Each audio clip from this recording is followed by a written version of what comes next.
Shalom, saudaraku yang dikasihi Tuhan. Kita berjumpa lagi di dalam Renungan Harian GKI Sangkrah, tepat pada hari ini, hari Rabu, tanggal 19 Juni 2024. Mari saudara, dimanapun saat ini saudara berada, mari bersama kita datang kepada Tuhan, memohon hikmat dan bimbingan dari Tuhan.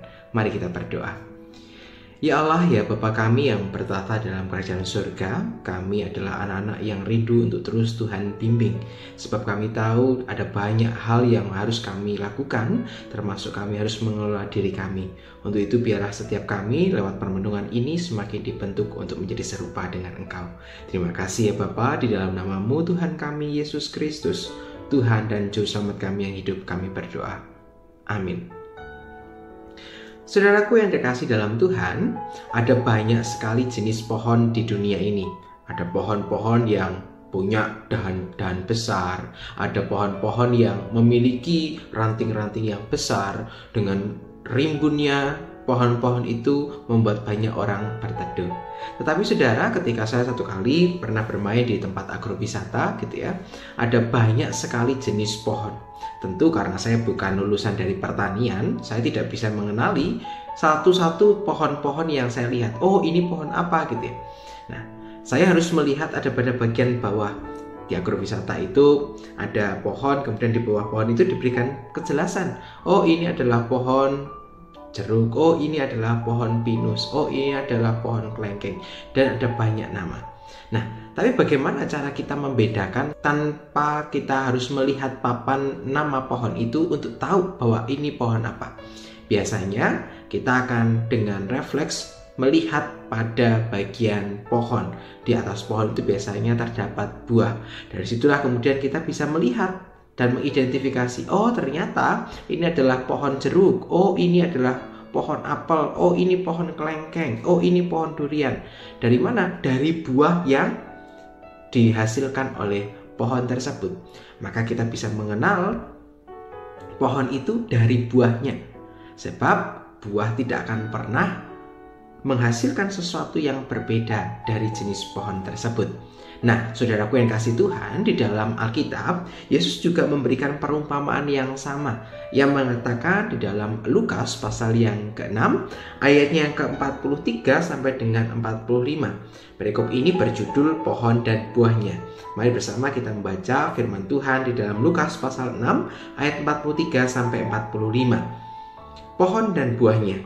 Karena tidak ada pohon yang baik yang menghasilkan buah yang tidak baik, dan juga tidak ada pohon yang tidak baik yang menghasilkan buah yang baik. Sebab setiap pohon dikenal pada buahnya. Karena dari semak duri orang tidak memetik buah ara, dan dari duri-duri tidak memetik buah anggur. Orang yang baik mengeluarkan barang yang baik dari perbendaharaan hatinya yang baik, dan orang yang jahat mengeluarkan barang yang jahat dari perbendaharaannya yang jahat. Karena yang diucapkan mulutnya meluap dari hatinya. Nah, saudaraku yang dikasih Tuhan, bagian ini menceritakan bagaimana Yesus sedang memberikan pengajaran kepada para murid. Sebenarnya bagian ini juga terdapat di dalam Injil Matius pasal yang ke-12 ayat 33 sampai dengan 35. Mengapa kemudian Yesus memberikan perikop ini, memberikan firman Tuhan ini kepada para murid? Ternyata ini dilatar belakangi oleh karena kejadian orang-orang Farisi dan para ahli Taurat yang tidak suka dengan kehadiran Yesus. Ketika Yesus melakukan banyak mukjizat, mereka menuduh Yesus bahwa Yesus berasal dari iblis. Kekuatannya, kekuasaannya, kemampuan untuk melakukan banyak hal, menyembuhkan banyak orang, menolong itu semua bukan karena kuasa Allah, tetapi karena kuasa dari iblis. Tentu hal ini membuat Yesus geram, sebab mereka justru tidak melihat kesalahan yang ada pada mereka. Mereka justru membiarkan hati mereka semakin jatuh di dalam dosa. Bukan Allah yang menguasai mereka, tetapi justru kebencian dan ego yang ada dalam diri mereka yang membuat mereka menuduh atau menfitnah Yesus. Untuk itulah Yesus berkata dalam bagian ini bahwa tidak ada pohon yang baik yang kemudian akan menghasilkan buah yang tidak baik. Demikian juga sebaliknya, tidak ada pohon yang tidak baik yang akan menghasilkan buah yang baik. Kalau kita analogikan saja, Ya, kalau pohonnya saja sudah tidak baik, benihnya sudah tidak baik gitu ya, sering berguguran gitu, pasti pohon itu tidak akan dapat berbuah. Katakan saja berbuah, untuk bertumbuh saja ia tidak mampu karena pohon itu tidak baik, pertumbuhannya terganggu. Demikian pula sebaliknya, ketika pohon itu begitu rindang, begitu terawat gitu ya, maka pohon itu akan menghasilkan buah-buah yang baik. Maka dalam bagian ini Yesus mau berkata bahwa justru dari bagian yang dilakukan oleh orang Farisi, justru mereka adalah gambaran, adalah orang-orang yang tidak baik. Sebab apa yang keluar dari mulut mereka itu menjadi gambaran bagaimana hati mereka. Tindakan yang tidak baik ini juga dibarengi dengan hati yang tidak baik. Demikian dengan apa yang dikatakan Yesus, bahwa Yesus adalah pribadi yang baik sebab ia mengikuti apa yang menjadi kehendak Tuhan. Ia menaati firman Tuhan. Untuk itu dimanapun Yesus pergi, dimanapun Yesus berada, disitulah ada banyak orang yang terberkati, ada banyak orang yang mengalami mukjizat karena Yesus berasal dari Allah. Nah, saudaraku yang dikasihi Tuhan, bagaimana dengan setiap kita? Kita adalah orang-orang Kristen, kita adalah anak-anak Tuhan, kita punya satu pohon kehidupan, yaitu pohon di dalam Kristus. Maka sudah sepastinya di dalam kehidupan kita, buah-buah roh Allah itu harusnya nampak di dalam setiap kehidupan kita.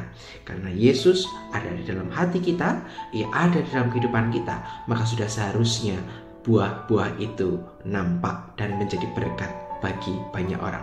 Maka pertanyaannya bagi kita adalah, sudahkah kita memiliki buah-buah yang baik, yang bermanfaat, yang menjadi berkat bagi orang lain? Mari bersama kita mengevaluasi diri kita. Sudahkah saya menjadi pribadi yang baik seturut dengan kehendak Tuhan? Biarlah firman hari ini boleh terus menguatkan dan menegur setiap kita untuk terus hidup berdasarkan firman Tuhan. Amin. Mari bersama kita menutup permenungan ini dalam doa. Kami bersyukur Tuhan untuk cinta kasih Tuhan pada setiap kami. Biarlah firman ini terus menegur kami, supaya kami terus berakar kuat di dalam Engkau. Bukan hanya berakar, tapi kami juga bertumbuh dan berbuah seturut dengan kehendak-Mu. Maka mampukanlah kami Tuhan untuk terus menapaki hari-hari ke depan ini.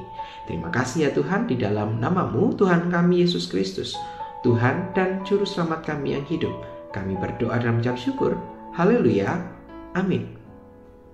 Saudaraku yang dikasihi Tuhan, demikianlah firman Tuhan hari ini. Selamat melanjutkan aktivitas dan selamat berjalan bersama dengan Tuhan. Tuhan memberkati kita semua. Sampai jumpa.